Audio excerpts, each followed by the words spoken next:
Olá! Boa noite a todos, sejam todos muito bem-vindos. Quero apresentar para vocês a minha convidada, Daniele Morreale. Seja muito bem-vinda, Dani. Muito obrigada, boa noite a todos. Primeiro quero agradecer você, Flávia, pelo convite e agradecer por você ter e nutrir esse canal tão especial, né? Que você está realmente aí dando oportunidade para muitas pessoas apresentar aí seus propósitos, seus trabalhos e revelar mais luz aí no mundo. Obrigada pela oportunidade. Conta pra gente um pouco sobre você. Primeiro, agradecer a Carla. Eu costumo brincar que a Carla ela é um anjo mesmo, ela está sempre aí fazendo as conexões mais autênticas, né? Então, é difícil a gente buscar uma definição depois de todo esse olhar para dentro, né? De falar assim, quem eu sou. Então, é complexo a gente criar uma definição, colocar tags, mas também difícil também a gente não desassociar aqui da nossa trajetória de vida, e é sobre trajetória de vida que é o meu principal campo de estudo, científico e também prático. Eu, de formação, eu sou publicitária, né? Formei em comunicação social, trabalhei durante muitos anos no mercado de comunicação no Brasil, em Belo Horizonte. Tive uma carreira que eu fui ascendendo nessa carreira de comunicação, até que eu cheguei na educação, que foi uma grande paixão. Eu tive uma oportunidade no Brasil de presidir uma fundação de educação para o trabalho do estado de Minas Gerais. E nessa fundação eu me apaixonei pela educação, mas voltada para a educação técnica para jovens em situação de vulnerabilidade. E ali tinha uma história que comungava muito com a minha própria trajetória. Eu que fiz muitas mobilidades sociais e tive muitos privilégios e oportunidades de ascender profissionalmente. E aí chegou um momento que, dentro do meu mestrado, que eu comecei a investigar sobre trajetórias de vida, eu descobri que o meu caminho era realmente olhar para a minha própria trajetória antes de pesquisar qualquer trajetória. E nesse processo, eu já estava desde 2016, né, trabalhando, atendendo mulheres, mães, porque eu tinha feito uma transição de carreira, eu era, na época, responsável pelo marketing turístico de Belo Horizonte, meu filho nasceu, e eu falo que situações complexas fazem a gente fazer grandes mudanças e travessias, né? Então, no período que meu filho nasceu, eu estava já há 6 anos nessa instituição e eu descobri, porque eu era, na época, diretora, que eu não teria direito à licença maternidade e remunerada, né? E eu teria condição de gozar da licença, mas eu não teria remunerada. E ali foi uma facada no meu coração e eu falei, nossa, eu dei tudo, eu era workaholic, eu trabalhava, assim, muito, e eu comecei a ressignificar em 2016. Então, em 2016, eu fiz uma formação em coach, comecei a fazer alguns cursos de autodesenvolvimento, mais focalizado assim, para eu atender, e daí eu passei a atender mães, e o meu projeto inicial do Empreenda em Si era ajudar mães a empreender para ter mais tempo de qualidade com seus filhos. Então, o meu projeto ele era também fruto da minha própria dor, porque eu comecei a empreender. Mas acontece que quando o Pietro nasceu, eu fui para essa fundação. Ele tinha 1 ano e pouquinho, eu fui para essa fundação, entrei para o mestrado, comecei a investigar trajetórias. E aí foi a minha grande surpresa, porque ao olhar para a minha trajetória estudando, eu fui reconhecendo o quanto o nosso sistema educacional no mundo ele tem uma função de levar a gente numa esteira para que a gente se torne produtos do mercado, naturalmente. E aí vem os questionamentos sobre sermos seres reprodutores. A gente está o tempo inteiro reproduzindo o que o sistema de educação fala para você reproduzir, e naturalmente isso vai para o mercado de trabalho e você continua reproduzindo. E aí aquela pergunta filosófica, né, aquela pergunta que chega para todo mundo em algum momento da vida é: quem eu sou? O que eu estou fazendo da minha vida? Então, eu falo que eu ter conseguido desenvolver o método do Empreenda em Si, ele foi um compilado da minha história, da minha trajetória profissional e também dessas formações, mas a base é o questionamento, né, de quem que eu sou. E aí eu começo a desconstruir aquela parte da nossa trajetória de formatação, de reprodução, para a gente descobrir e desbloquear o nosso eu mais autêntico, a nossa essência. Então, muitos processos, assim, Flavinha. Aí depois eu fui desenvolvendo, fiz de mim meu próprio laboratório e comecei a desenvolver a metodologia mesmo aplicada para ajudar as pessoas a empreender primeiro em si, para depois empreender nos seus negócios mais autênticos. Então, eu falo que tudo que a gente faz no mundo, não só empreender, mas se a gente cria qualquer projeto no mundo, tudo é extensão de quem a gente é. Né? Então, assim, se a gente não tem esse autoconhecimento, trabalho de autoobservação, de reconhecer qual o valor que eu estou gerando no mundo, eu não estou, de fato, contribuindo para o meu propósito e a minha missão. Mas antes disso tudo, né, porque é muito bonito a gente falar desses aspectos, né, de gerar valor no mundo, é o trabalho da gente entender qual é o nosso valor. Então, é um processo de desenvolvimento contínuo. Né? E assim surgiu o Empreenda em Si, que eu amo e eu faço com muita alegria. É um trabalho assim que cada pessoa que passa pelo processo eu vejo que ela consegue desbloquear e ela consegue fazer transições, e ela consegue fazer coisas que as pessoas nunca, essas pessoas que passam pela mentoria que nunca imaginaram que teria condição e coragem, mas os recursos estão todos dentro da gente, né? Mas é uma trajetória maravilhosa, Dani. Olha só, você começou através da sua dor, sempre é assim, né? Sempre. Através da sua dor, surgiu a necessidade de fazer alguma coisa pelo todo. Exatamente.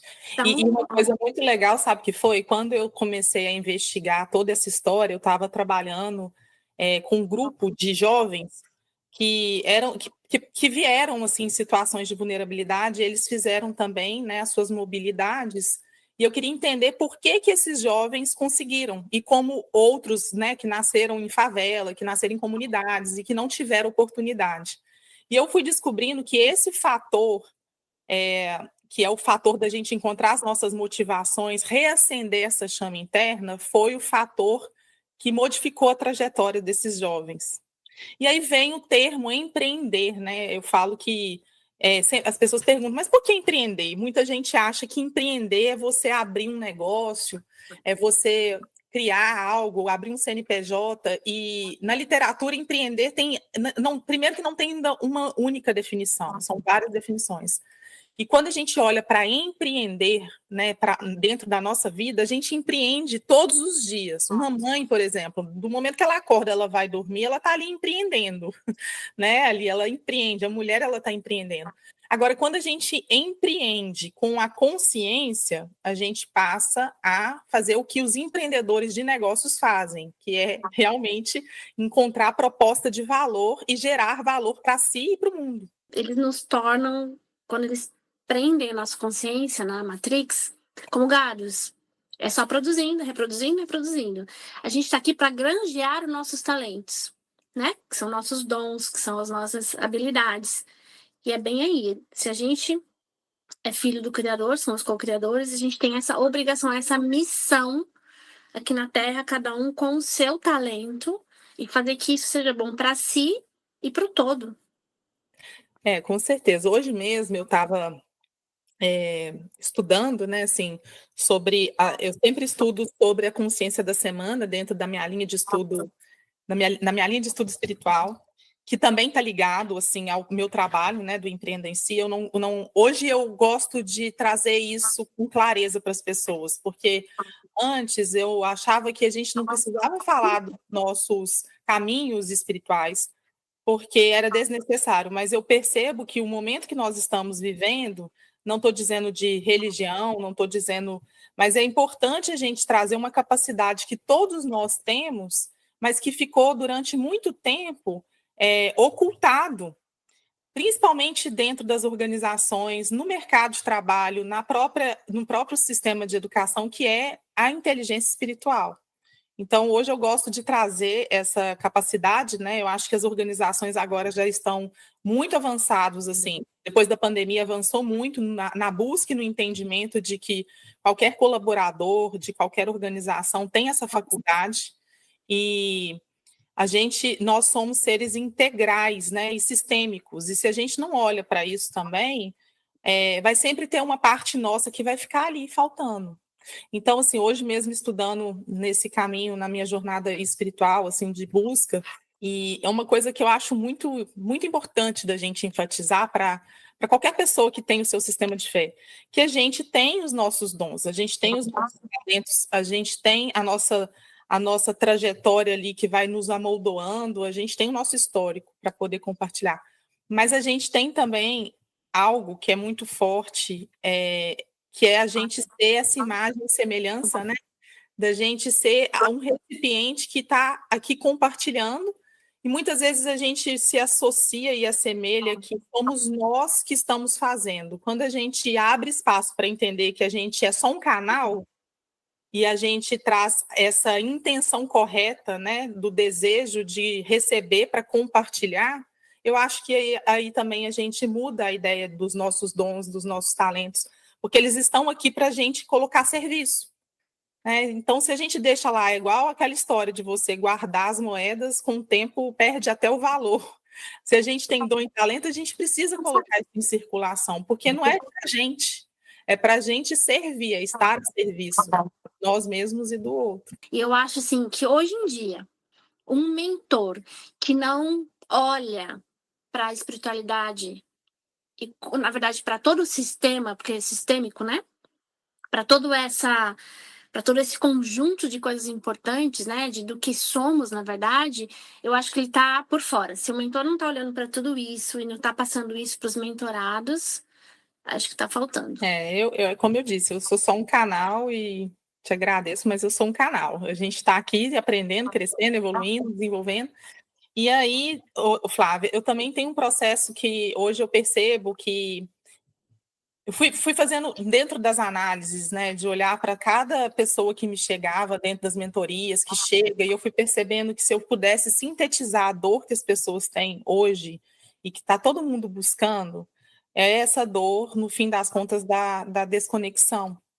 Então, a gente está passando por um processo de transição, né, uma transição no planeta, uma transição em tudo, né? A gente está vivendo essa revolução industrial, é tanta coisa depois da pandemia.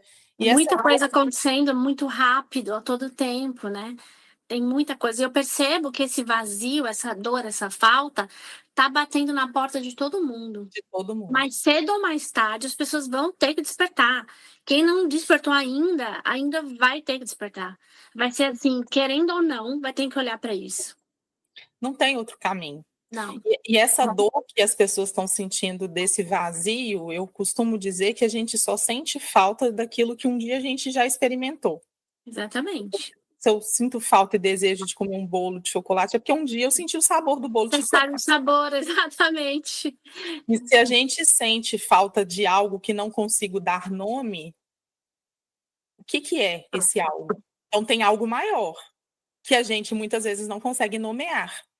E aí vem um ponto da dor da desconexão. E essa dor da desconexão, primeira dor, assim, se a gente fosse colocar em níveis, é a dor da desconexão com a gente, da gente ser fiel ao que nos passa, ao que nos atravessa.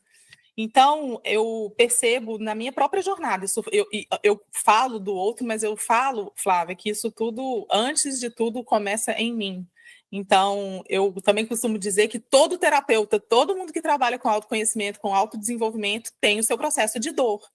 Porque senão ele não está apto também a olhar com a humanidade para o outro, né? Então, eu venho da minha jornada com uma busca de encontrar essa falta indizível, né? Aquela falta que eu não conseguia dar nome, e fui buscando em vários caminhos, até que eu realmente entendi que só há um caminho, e esse caminho é o caminho da gente se conectar com a gente. E a partir do momento que a gente consegue conectar com a gente, não tem como você se conectar com você depois e não se conectar com o outro. Né? É impossível a gente falar de um trabalho espiritual onde eu vou me isolar e não vou compartilhar com o outro que eu tenho para oferecer aqui. Eu vou me isolar, vou para um lugar e vou ficar.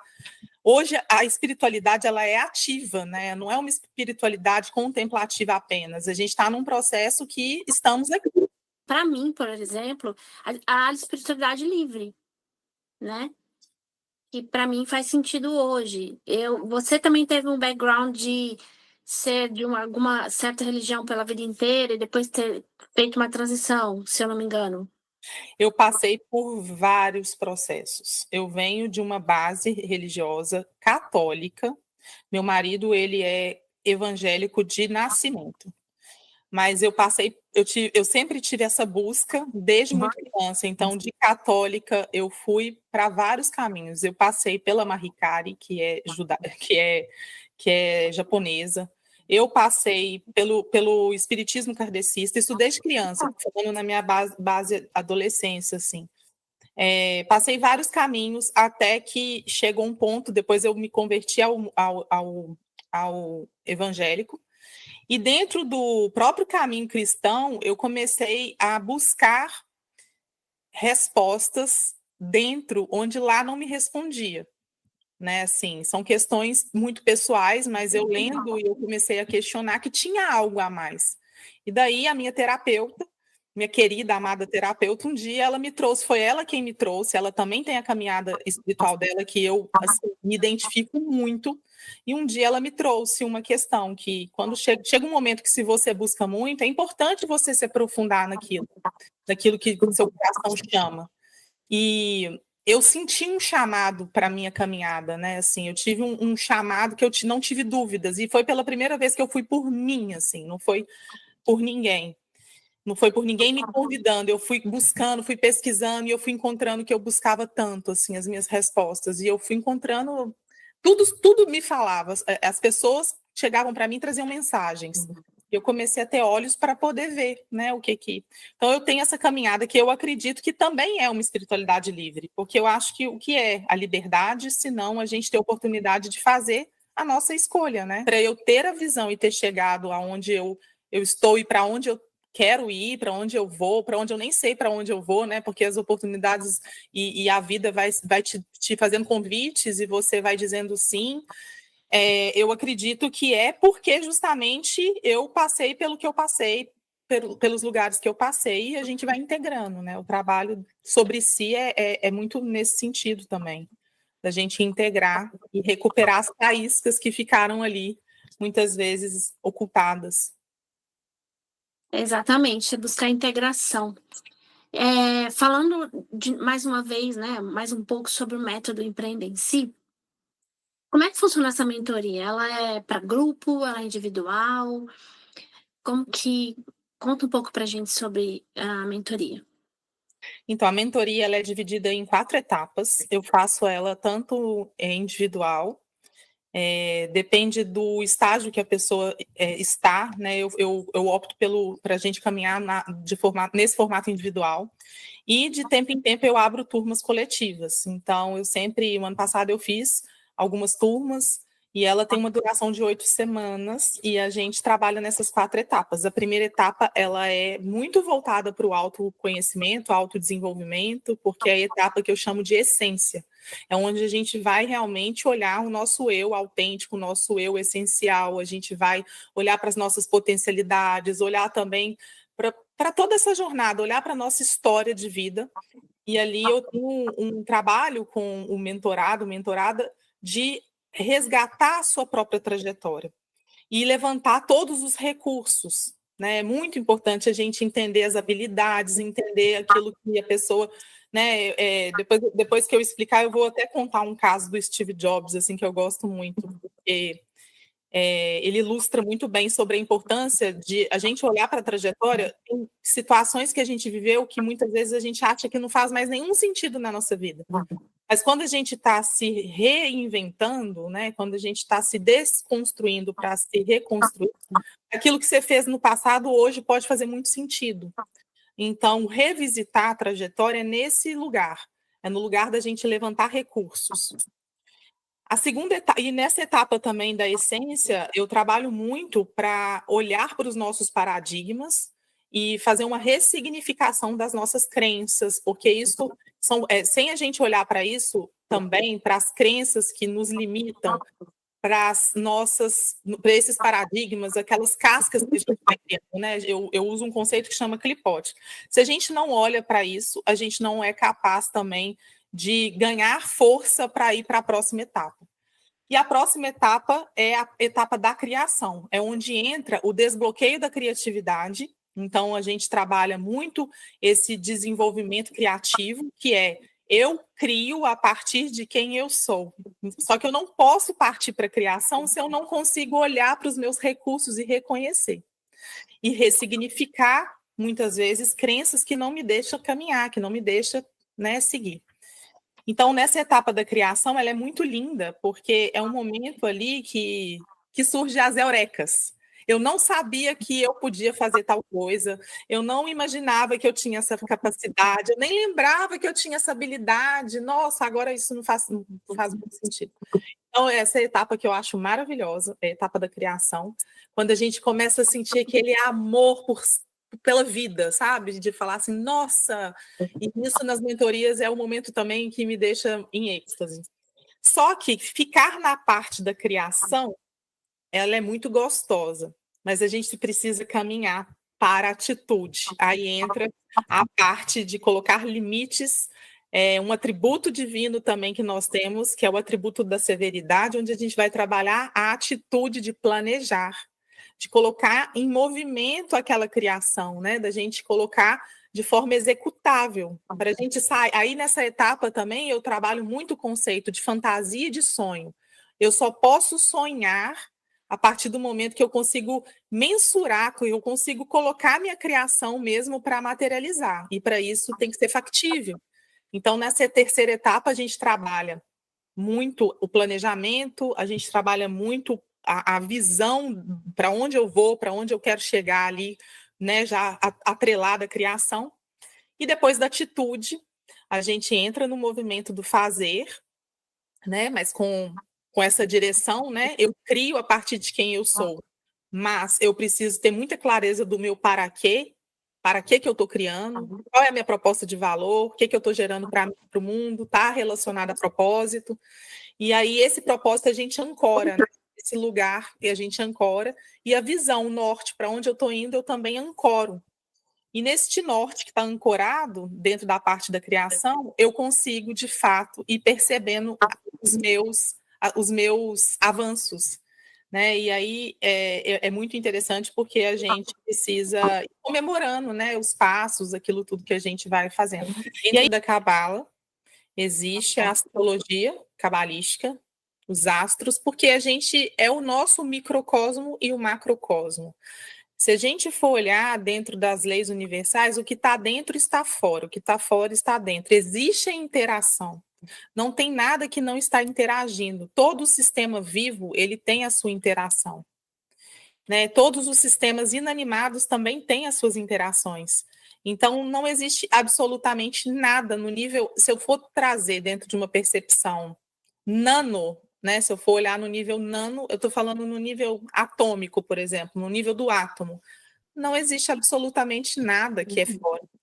E muitas vezes a gente pensa assim, porque é o físico, o mental e o espiritual e etc. No fim, tudo é, né? Tudo é. A gente precisa separar os corpos, mas a compreensão que até o corpo físico ele faz parte do espiritual. Não existe nada fora. Mas a gente está vivendo aqui uma experiência na fisicalidade, e essa experiência ela é um presente que nos foi dado, nos foi entregue para que a gente possa fazer a nossa correção. Fazendo a nossa correção, né, que a gente chama dentro da Kabbalah, que é o nosso Tikkun, todos nós temos, que é o nosso norte para onde a gente deve ir, cada um tem os seus desafios. Quando a gente consegue compreender, né, qual é a nossa correção e a gente caminha em prol disso, aí a gente pode fazer a correção do mundo, que é o Tikkun Olam. Essa correção do mundo é a gente conseguir despertar esses atributos divinos em nós para compartilhar. Então, a gente desperta a generosidade, a gente desperta o amor incondicional, a gente desperta os limites que são corretos, mas sem tirar o amor. A gente acaba com as guerras, a gente acaba com os conflitos, a gente tem tolerância, a gente acaba com os preconceitos, a gente entende que nós somos um. Primeiro, assim, a Cabala ela tem várias ferramentas, a gente não entende a Cabala como... A Cabala que eu estudo, ela é a Cabala luriânica, ela tem uma linhagem, né, que é do Rabi Isaac Luria. E a gente estuda uma Cabala prática com responsabilidade através das ferramentas. Então, nós temos muitas ferramentas que aceleram o nosso processo. Então, essas ferramentas, elas são tecnologias. E quando a gente usa as ferramentas que são tecnologias, a gente consegue ativar a nossa mente sobre a matéria, a gente ativa a mente além da lógica. Então, sim, a gente começa a ver milagres reais. Mas isso requer consciência. Se a gente for também assim trazer em uma frase, como o meu professor, o Ravi, dizia, tudo é consciência. Não existe nada que não seja. Então, assim, todo o trabalho, se você quer criar milagres, você precisa primeiro ter a consciência de que você é Milagre. é um milagre. Você precisa. Exatamente. Não existe nada fora de você. Mas para chegar nesse lugar, tem um conceito que chama bitarrom, que é o conceito da confiança real. E por mais que seja simples, é muito complexo a gente despertar a certeza absoluta. Essa é a cura. Quando a gente tem certeza absoluta, a gente tem ferramentas para poder ativar essa certeza absoluta também. Né, os nomes de Deus, a gente tem muitas ferramentas, o Zohar, que é dito que o Zohar, ele também é como uma nova arca de Noé nos tempos atuais, porque ela é viva, né? O Zohar, as palavras do Zohar são palavras vivas, são letras vivas. E quando a gente tem acesso, né, o Zohar é esse livro aqui, são 23 volumes desse livro. E quando a gente vai estudando, né, tudo que está aqui no Zohar, a gente vai percebendo as transformações que vão ocorrendo quase que imediatamente no nível da consciência, e quando você altera a consciência, você altera a realidade. O mundo não pode ficar mais, assim, a gente já está muito adoecido, a gente não pode, nós temos, é um papel, é uma função de quem já está nessa jornada, compartilhar mais, e é esse o caminho, não tem jeito. Aquela velha história, cada um por si, Deus por todos, não cola. Não é verdade, gente. Não é. Certo? Perfeito. Gente, a gente tinha, assim, muito para conversar ainda, Dani. A gente vai ter que marcar parte 2. Vamos marcar parte 2. Mas é isso, gente. Agora é o seguinte, agora você respira fundo e passa pra gente um recado, uma mensagem, algo que faz muito sentido para você hoje, que você não pode deixar de compartilhar com as pessoas. Tá. Então, a mensagem que eu quero deixar para vocês as pessoas me procuram muito buscando essa história de propósito. Qual é o meu propósito? Então, duas coisas. Se você me permitir, eu vou estender para 2 pontos, assim. Fica à vontade. Como há muito tempo eu vejo já nos últimos anos as pessoas na internet, no Instagram, falando muito de propósito, acaba virando até uma neura, né? Qual é o meu propósito e etc. Eu falo que propósito é processo, então se abra para o processo. Não queira ficar buscando o propósito ele é o processo, ele aparece no processo, é você viver o seu processo. E onde está a sua dor, está a sua cura. E onde está a sua cura, está o seu servir. E onde está o seu servir é o seu processo de propósito. Então, a mensagem que eu queria deixar é isso. Se você passa por um processo hoje de dor, ou se você está desconfortável com a sua vida hoje, não deixe de olhar para dentro, de fazer uma pausa, de olhar para a sua dor, entender que onde está a sua dor, está a sua cura, onde está a sua cura, com toda certeza está ali o seu processo de você aprender com isso e colocar a sua experiência no mundo. Para colocar a sua experiência no mundo, para que você possa compartilhar de um lugar autêntico e assim você poder gerar valor. E é o seu próprio valor. Então, todos nós temos valores. E o nosso papel aqui é descobrir esse valor e colocar esse valor no mundo. Então, essa é a mensagem que eu quero deixar. Empreenda em si. Adoro o meu slogan, porque já foi assim para várias conotações, né? Empreender em si para poder empreender na vida. Maravilhoso, maravilhoso. Você deu exatamente um organograma de como funciona para você descobrir o seu propósito. Porque realmente virou uma neura, principalmente na época da pandemia para cá, as pessoas muito falando propósito, propósito, propósito. E E as pessoas, gente, tá, mas como que eu vou descobrir isso? É muito louco e tal.